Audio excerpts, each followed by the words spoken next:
Tapos, bakit mukha ka daw transgender or... Actually, yung unang pinaka na-hurt ako na bash ever as in, na-depressed talaga ako. Remember, tumawag ako sa'yo 3 o'clock in the morning. Tumawag ako sa kanya na parang gusto ko nang i-delete yung vlog na yun is yun dun sa bata.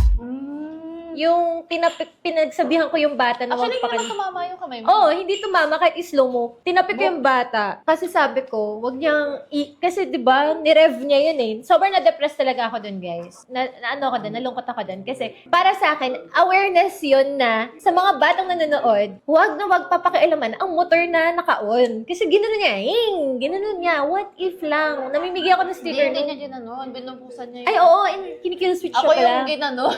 Ay, oo, ikaw pala yun. Ako yung ginanon ng bata. Ako yun, kinill switch. Yun sa'yo yung kinill switch. Ano yung pinaka na-hurt ka na bash sige. sa'yo? Pinaka-hurt? Yung ano, sa bata.